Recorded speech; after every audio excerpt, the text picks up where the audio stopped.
Please subscribe Ito Money Vlog.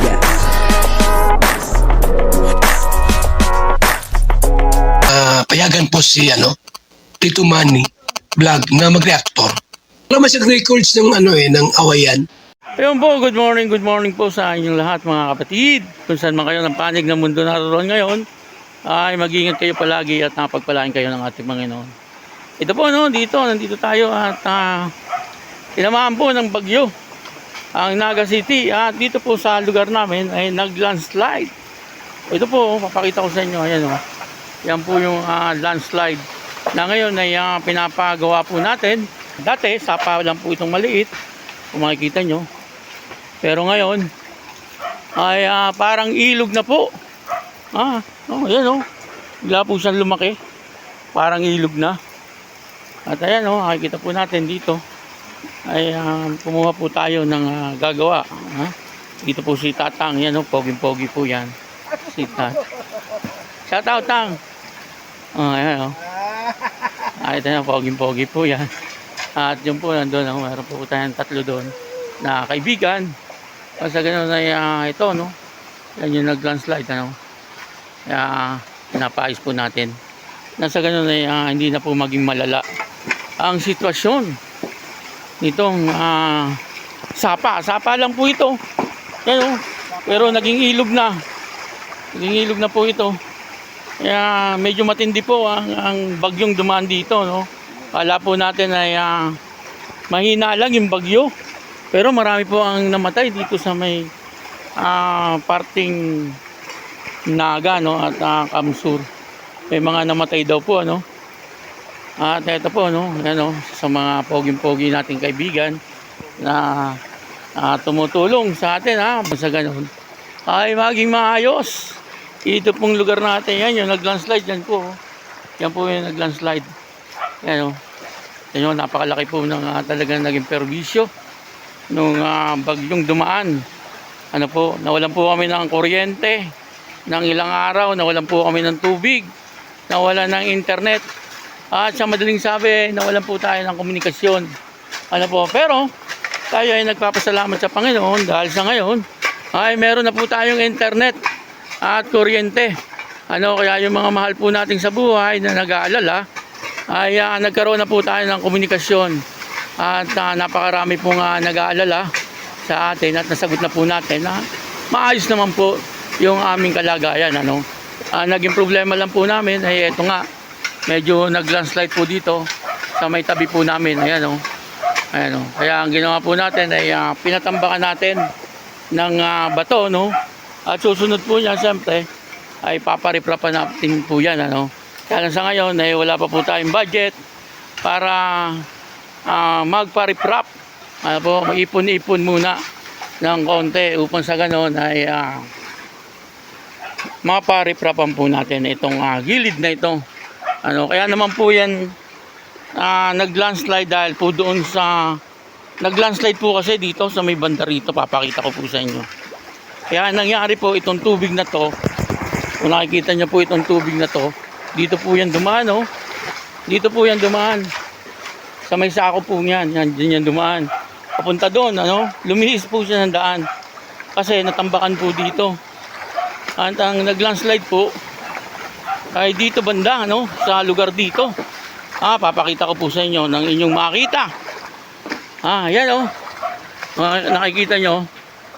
Yun po sa may mga kawayan na yun. Tumumba po doon, nagbara po doon yung sapa. At yung gilid na yan, nag-landslide po yan. Kaya yung lupa po niyan, pumunta rito. Bumara po dyan. At yung tubig ay lumihis ng daan. Dito po siya dumaan.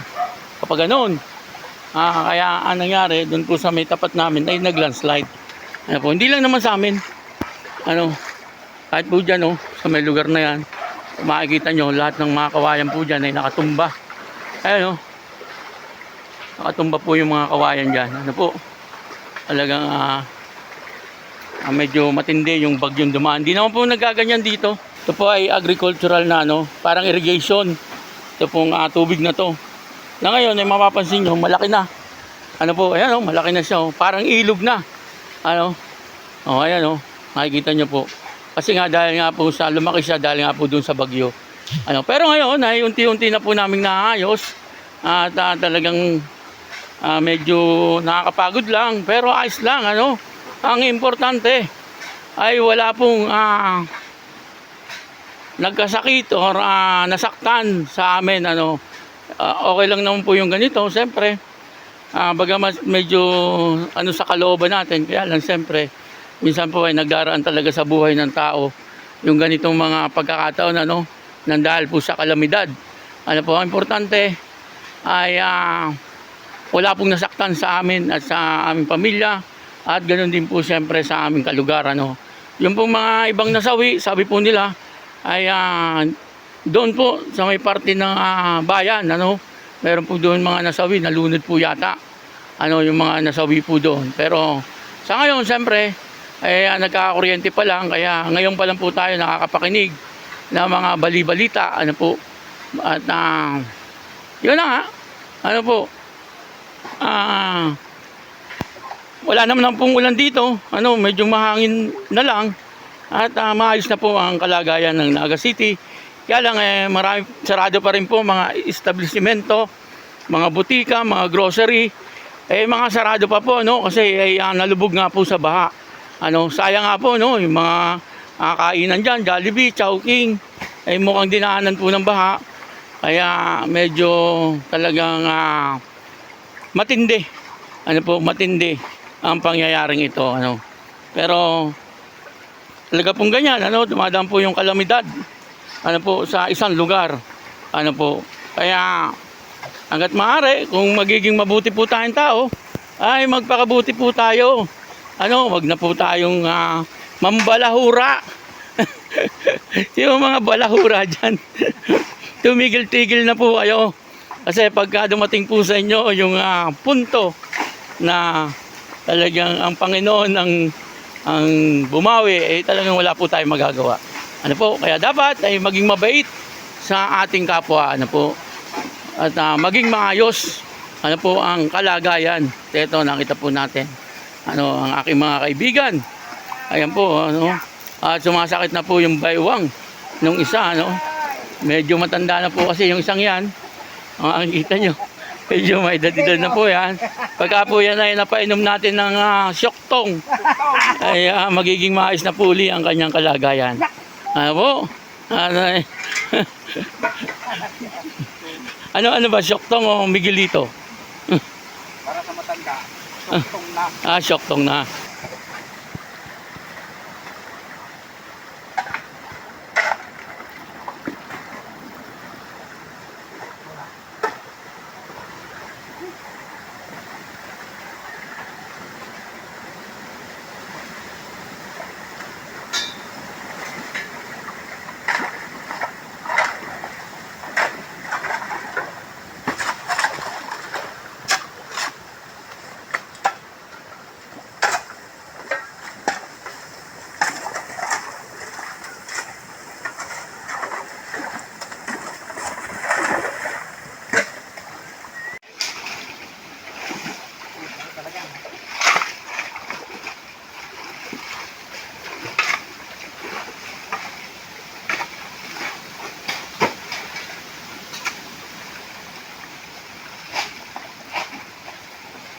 Baklaran, sobrang mahal ang kilo ng alimango dyan. 1.5. Sa baklaran. Kung sakali may gusto ka, anong gusto mo? Kung sakali may gusto ka, anong gusto mo? Ay, ang gusto ko, humabang buhay ko. Sa mga material na bagay. Ang gusto ko, mapaayos yung bahay ko. Mapayos yung bahay mo. Hindi lang. Bakit sira-sira ba bahay mo? Sira ng bahay ko. Kasi nga lahat Malay mo, may makarinig sa atin dito sa Tapos, yung pamilya ko, may sakit pa. May sakit sino? Yung asawa mo? Sa matris, may magang matris. Kaya pala talagang kahit, ano edad mo na ba? Bata pa ako. Ilan? 74. 74? Bata pa yan? Bata pa. Ang bihira ka. Malapit ka nang gumraduate? Hindi pa. Hindi pa. Kaya pa. Kaya pa. Pero malakas ka pa Malakas pa. Ako nga Kaya pa. Ako talagang nag-erok-erok na, pero ikaw, kaya mo magpala. Kailangan, bahay ko na tayo. Ang gusto mo pala, mapaayos ang bahay mo. Kung sakali, ano.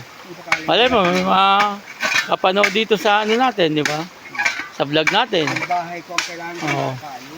Kahit siguro hindi mapaayos, kahit konting tulong lang. Ano? Sino kasama mo sa bahay nyo? Ayun yun. Ha? Pinawingan muna kami ng mga doktor dahil nga, wala naman sige. May bagyo eh. Sino ang kasama mo doon? Asawa mo lang? Oo, mayroon. Bali apat kami. Sino pang iba? Yung anak ko. Ah, Anak ko. Malit pa. ilang taon? Basta malit pa. Pambihira ka, 74, maliit pa anak mo. Isang 16. Isang namatay kasi yung pangatlo eh. Kaya Bata pa, matanda ka na nag-asawa. pinilit kasi ako. Napikot ka pa sa lagay na yan. Kaya ko na sana. Pambihira ka. Kaya na ilalabang ka pa. Sa bagay, nakabuo pa nga. Eh sabi ko nga ayaw ko na. Putang na mo ka. Oh. Kung gusto mo ikang kasuhan kita. Ayaw ko. Walang sumas. Dito ka na sa akin. Nakabayuan. Pambihira ka. Di bata pa yung asawa mo? Bata pa. Kabayuan yan. Yan. Bata pa. Kaya gusto ko na yun. Baka kung mausira talaga na sumasipan. Sa matres. Sige, bayaan mo tang. Baka sakali, no? May makapanood. Ano nga, may dalawang papel. Kaling sa Benji. Okay na. Okay na. Kailangan sabi nga, muna nga dahil bagyo. Walang doktor. Kahit konti lang, may magbigay sa'yo, di ba? Pakunti ko. Bahay ko, tsaka yun. Oo. Kaya ko ibang pangarap sa buhay ko. Oh, sige. Ay, nana ko eh. Ito po sa mga kapanood, ipanawagan po si Tatang. 74 years old yan, nakikita nyo naman po. Nagtatrabaho pa. Talagang nangangailangan din. Nag-iipon ako para ma-bike tayo na ano, para may Ala ko, nag-iipon ka para magpatuli. Makunat na yan. Makunat na yan. Ako. Palakol lang gagamitin yun. Joke lang po yun. Pinapatawa lang po natin si Tatang. Kaya kung sino po dyan, may mga gininto ang puso at makakapanood dito kay Tatang. Ayan, may hiling po siya ngayong Pasko ng kapiranggot na tulong para po sa kanyang pamilya. Ano po? Ayan po, no? Maraming salamat po.